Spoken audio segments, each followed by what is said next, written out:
Tanggal 10 Februari tahun 1945, Yesus berjalan di samping Yonatan sepanjang tanggul yang hijau teduh.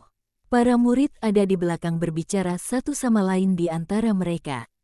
Tapi Petrus memisahkan diri dari mereka dan maju mendekat dan, terus terang seperti biasanya, dia bertanya kepada Yonatan, "Tapi bukankah jalan ke Kaisarea Filipi lebih cepat?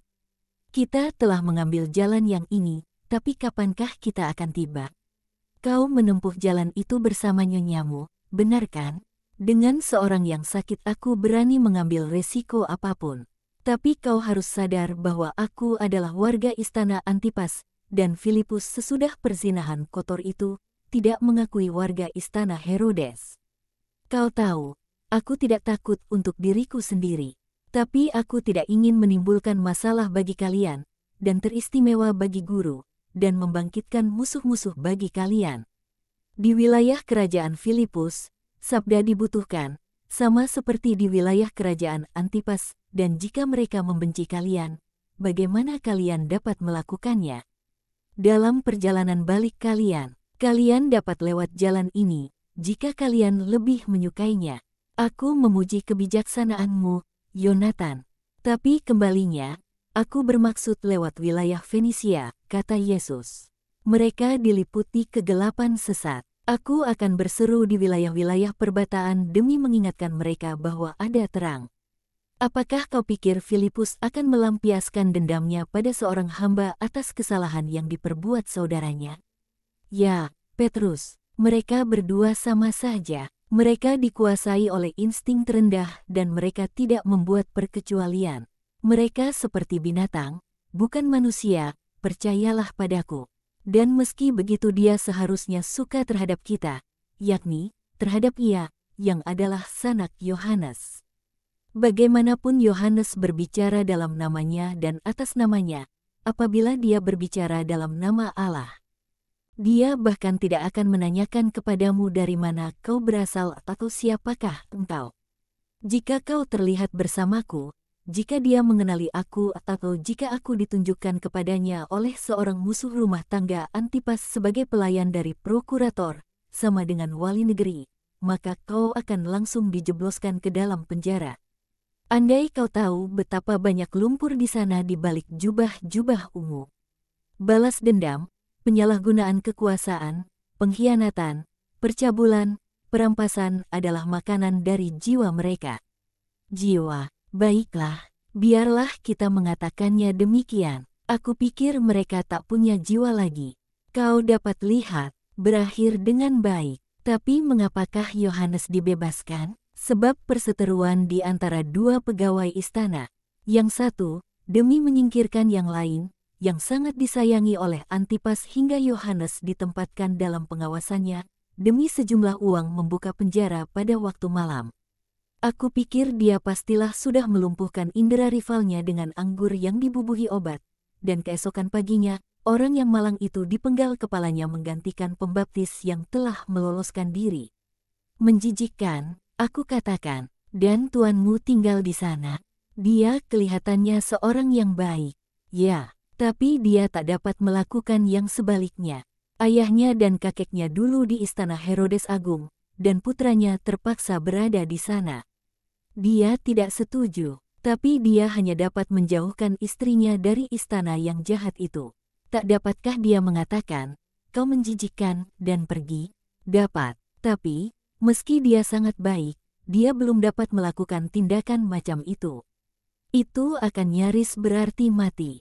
Dan siapakah yang antusias mati demi kejujuran jiwanya, dinaikkan ke tingkat tertinggi? Seorang kudus seperti pembaptis. Tapi kita, orang-orang yang malang, Yesus, yang membiarkan mereka berbicara di antara mereka sendiri, masuk dalam pembicaraan, tak akan lama di seluruh wilayah dunia yang dikenal, orang-orang kudus yang berbahagia untuk mati demi kesetiaan yang demikian kepada rahmat. Dan demi kasih kepada Allah akan sebanyak bunga-bunga di padang rumput pada bulan April. Sungguh, aku ingin menyalami orang-orang kudus itu dan berkata kepada mereka, berdoalah bagi Simon anak Yohanes yang malang, kata Petrus. Yesus menatap penuh keyakinan kepadanya seraya tersenyum. Mengapakah engkau menatapku seperti itu? Sebab kau akan melihat mereka sebagai asisten-asisten dan kau akan melihat mereka ketika mereka melayanimu. Untuk apa, Tuhan? Untuk menjadi batu yang dikonsekrasikan oleh kurban. Di atas mana kesaksianku akan dirayakan dan dibangun. Aku tidak mengerti engkau, kau akan mengerti. Para murid lain, yang telah datang mendekat dan ikut mendengarkan, berbicara di antara mereka sendiri. Yesus berbalik, dengan sungguh-sungguh aku katakan kepada kalian bahwa kalian semua akan diuji oleh satu atau lain siksaan. Untuk sementara waktu itu adalah penyangkalan atas kenyamanan, cinta kasih, keuntungan material. Sesudahnya itu akan menjadi hal yang terlebih dan terlebih besar, hingga ke hal yang mulia yang akan memahkotai kalian dengan mahkota abadi. Berlakulah setia, dan kalian semua akan setia. Dan itulah apa yang akan kalian miliki. Akankah orang-orang Yahudi, Sanhedrin, sama dengan mahkamah agama, mungkin membunuh kita karena kasih kami kepadamu? Yerusalem membasuh ambang pintu baitnya dengan darah para nabinya dan orang-orang kudusnya. Tapi juga dunia tengah menunggu untuk dibasuh. Ada banyak kuil dari dewa-dewa yang mengerikan. Kuil-kuil itu pada masa mendatang akan menjadi bait-bait dari Allah yang benar. Dan kusta kekafiran akan dibersihkan oleh air pentahiran yang dibuat dengan darah para martir. Oh, Allah yang Maha Tinggi, Tuhan, Guru, aku tak layak akan begitu banyak. Aku ini sangat lemah, takut akan kejahatan. Oh, Tuhan, entah usirlah hamba-Mu yang tak berguna ini atau berilah aku kekuatan. Aku tak ingin menjadikan Engkau direndahkan menjadi sosok yang malang karena kepengecutanku. Petrus telah melemparkan dirinya di depan kaki sang guru dan ia sungguh memohon kepadanya dengan kata-kata yang tulus. Berdirilah, Petrusku terkasih. Janganlah takut, perjalananmu masih panjang, dan waktunya akan tiba ketika kau akan hanya merindukan untuk menanggung pencobaan terakhirmu. Dan lalu kau akan memiliki segalanya, baik dari surga maupun dari dirimu sendiri. Aku akan memandang padamu dengan penuh kekaguman. Kau mengatakannya, dan aku mempercayainya. Tapi aku ini orang yang sangat malang. Mereka melanjutkan perjalanan, dan sesudah suatu interupsi panjang aku mulai melihat lagi ketika mereka telah meninggalkan dataran untuk mendaki sebuah gunung berhutan yang sangat tinggi. Mungkin bahkan bukan pada hari yang sama, sebab waktu itu pagi yang sangat panas. Sekarang fajar yang indah mengakibatkan tetes-tetes intan berlian berkilau-kilau pada segala batang. Hutan-hutan konifer, sama dengan coniferales, semacam pohon cemara yang daunnya hijau sepanjang tahun, yang tak habis-habisnya telah tertinggal di belakang dan karena ketinggiannya mereka mengatasi alam sekelilingnya. Bagai katedral-katedral hijau mereka menyambut para peziarah yang tak kenal lelah di antara barisan-barisan pohon mereka. Libanon sungguh merupakan suatu rantai pegunungan yang menakjubkan. Aku tidak tahu apakah seluruh rantai adalah Libanon atau hanya gunung ini.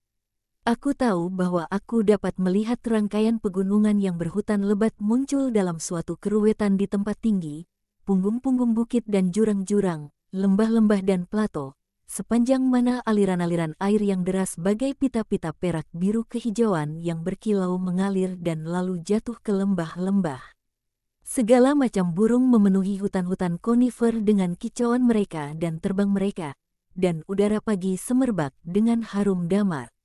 Menghadap ke arah lembah, atau tepatnya, ke barat, orang dapat melihat lautan yang luas, tenang dan teduh, sangat indah dipandang mata, dan pantai yang terhampar ke utara dan selatan, dengan kota-kotanya, pelabuhan-pelabuhannya, dan sedikit aliran air, yang mengalir ke lautan, dan tampak bagai koma-koma yang berkilau di atas tanah yang gersang, begitu langka air yang dikeringkan oleh matahari musim panas, dan tampak seperti bekas-bekas jari kekuningan di atas laut yang biru. Tempat-tempat ini sungguh indah, kata Petrus. Dan bahkan tidak terlalu panas, kata Simon. Matahari tidak mengganggu karena pepohonan, tambah Matius. Apakah mereka mengambil kayu-kayu cedar bait Allah di sini? Tanya Yohanes. Ya, Hutan-hutan ini menghasilkan kayu-kayu yang paling indah.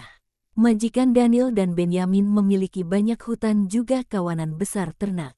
Mereka menggergaji batang-batang pohon di tempat dan lalu membawanya turun ke lembah sepanjang selokan-selokan itu atau dengan kekuatan tangan. Suatu kerja keras apabila batang-batang yang akan digunakan sepenuhnya dikuliti, seperti halnya di Bait Allah. Tapi dia membayar dengan pantas dan banyak orang bekerja untuknya. Dan lalu dia seorang yang cukup baik. Dia tidak seperti Doras yang kejam. Kasihan Yunus, kata Yonatan. Kenapa para hambanya nyaris sebagai budak-budak? Ketika aku katakan kepada Yunus, tinggalkan dia begitu saja dan ikutlah bersama kami. Simon anak Yohanes akan selalu punya roti untukmu. Dia menjawab, aku tidak bisa, terkecuali aku menebus diriku sendiri. Bagaimana ini situasinya, Doras? Dan dia bukan satu-satunya di Israel, biasa melakukan ini. Apabila dia melihat seorang hamba yang baik, dia menjadikannya budak dengan cara licik yang halus. Dia menghutanginya dengan uang yang bohong jumlahnya, yang tak akan dapat dibayar oleh si orang malang, dan ketika jumlahnya cukup dia akan berkata, kau adalah budakku karena hutang-hutangmu. Oh, betapa memalukan, dan dia seorang Farisi, ya. Selama Yunus punya sedikit tabungan, dia dapat membayar. Kemudian, 1 tahun ada hujan es disertai angin ribut, tahun berikutnya ada bencana kekeringan. Panen jagung dan anggur hanya sedikit dan Doras menggandakan kerusakan 10 kali lipat, dan 10 kali lipat lagi. Kemudian Yunus jatuh sakit akibat kelelahan yang luar biasa. Dan Doras menghutanginya sejumlah uang untuk berobat. Tapi dia memeras dari pembayaran hutang sebanyak 12 kali berbanding 1. Dan sebab Yunus tak dapat membayar, dia menambahkannya pada tunggakan hutangnya. Singkat kata, setelah beberapa tahun ada setumpuk hutang yang menjadikannya seorang budak. Dan dia tidak membiarkannya pergi. Dia selalu menemukan alasan-alasan lain dan hutang-hutang lain. Yonatan sedih memikirkan temannya. Dan tak dapatkah majikanmu, apa? Membuatnya diperlakukan secara manusiawi, dan siapakah yang akan menentang kaum Farisi? Doras adalah salah seorang yang paling berkuasa. Aku pikir dia adalah juga sanak dari imam besar. Setidaknya begitu kata mereka. Satu kali, ketika dia didera hingga nyaris tewas, dan aku diberitahu tentang itu, aku menangis sedih begitu rupa hingga Huza berkata kepadaku, aku akan menebusnya demi membuatmu bahagia. Tapi Doras tertawa di depan mukanya dan tak hendak menerima apapun. Bajingan itu, dia memiliki ladang-ladang terbaik di Israel. Tapi aku dapat yakinkan kalian, ladang-ladang itu disuburkan oleh darah dan air mata para hambanya. Yesus menatap Zelot dan Zelot menatapnya. Mereka berdua berduka, dan apakah majikan Daniel baik? Setidaknya dia manusiawi, dia memeras. Tapi dia tidak menindas. Dan, sebab para gembala adalah orang-orang yang jujur, dia memperlakukan mereka dengan kasih. Mereka bertanggung jawab atas padang-padang rumput. Dia tahu dan menghormatiku sebab aku adalah pelayan Huza, dan aku dapat berguna baginya. Tapi kenapa, Tuhanku, manusia begitu mementingkan diri sendiri? Sebab kasih dicekik di Firdaus duniawi. Tapi aku telah datang untuk melepaskan jerat dan untuk memberikan hidup kembali kepada kasih. Sampailah kita di wilayah Elisa. Padang-padang rumput masih jauh. Tapi pada waktu ini domba-domba hampir selalu dalam kandang-kandang domba karena panas. Aku akan pergi dan melihat apakah mereka di sana. Dan Yonatan berlari pergi. Dia kembali beberapa waktu kemudian bersama 2 orang gembala tegap berambut abu-abu, yang sungguh lari secepat kilat menuruni lereng demi menjumpai Yesus. Damai sertamu, bayi kita dari Betlehem, kata yang satu, dan yang lain, semoga damai Allah, yang telah turun ke atas kami, diberkati. Kedua lelaki itu meniarap di rerumputan. Penghormatan yang disampaikan pada sebuah altar tidak sehikmat penghormatan yang sekarang ini pada sang guru. Berdirilah, aku membalas berkat-Mu, dan aku bahagia melakukannya sebab berkat itu turun penuh sukacita ke atas barang siapa yang pantas mendapatkannya. Oh, kami pantas, ya, kalian pantas, sebab kalian selalu setia. Dan siapakah yang tidak akan setia? Siapakah yang dapat melupakan saat itu? Siapakah yang dapat berkata, apa yang kami lihat tidaklah benar? Siapakah yang dapat melupakan bahwa engkau tersenyum kepada kami selama berbulan-bulan? Ketika kami biasa mengunjungi engkau pada sore hari, ketika kami kembali dengan domba-domba kami dan engkau bertepuk tangan mendengarkan suara seruling-seruling kami. Apakah kau ingat, Daniel, hampir selalu berpakaian putih dalam pelukan bundamu? Kau muncul di hadapan kami dalam berkas-berkas sinar mentari di padang rumput ana atau di jendela, dan engkau bagai sekuntum bunga dalam gaun putih salju bundamu. Dan suatu ketika kau datang, dengan langkah-langkah pertamamu, untuk membelai seekor anak domba kecil. Yang tak sekeriting engkau, betapa bahagianya engkau, dan kami tidak tahu apa yang harus kami lakukan dengan diri kami yang orang-orang desa. Kami ingin menjadi malaikat-malaikat agar tidak begitu kasar. Oh, sahabat-sahabatku, aku melihat hati kalian, dan aku masih melihatnya sekarang. Dan engkau tersenyum kepada kami seperti yang engkau lakukan waktu itu. Dan engkau datang ke sini demi menemui kami para gembala miskin. Kepada sahabat-sahabatku, aku bahagia sekarang. Aku telah menemukan kalian dan aku tidak akan kehilangan kalian lagi. Dapatkah kau memberikan keramah tamahan kepada putra manusia dan sahabat-sahabatnya? Oh, Tuhan, apakah engkau harus bertanya kepada kami? Kami tidak kekurangan roti dan susu. Tapi andai kami punya hanya satu roti saja, maka kami akan memberikannya kepadamu, agar engkau di sini bersama kami.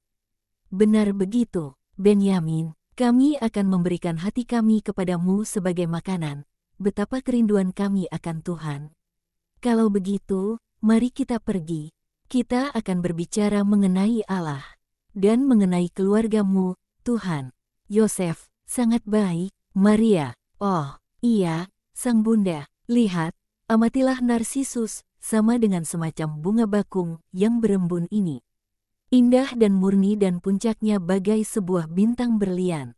Tapi iya, oh, bunga ini tidak ada artinya jika dibandingkan dengan sang bunda. Seulas senyum darinya adalah pemurnian. Berjumpa dengannya adalah pesta, mendengarkannya adalah dikuduskan. Apakah kau ingat kata-katanya juga, Benyamin? Ya, dan aku dapat mengulanginya untuk kalian. Sebab apa yang ia katakan kepada kami, sepanjang bulan-bulan kami dapat mendengarkannya, tertulis di sini, dan dia menepuk dadanya. Adalah lembar kebijaksanaan kami, dan kami juga memahaminya, sebab itu adalah suatu perkataan kasih. Dan kasih, oh, kasih dimengerti oleh semua orang. Mari, Tuhan, masuklah dan berkatilah tempat tinggal bahagia kami. Mereka memasuki sebuah ruangan dekat kandang domba yang besar dan semuanya pun berakhir.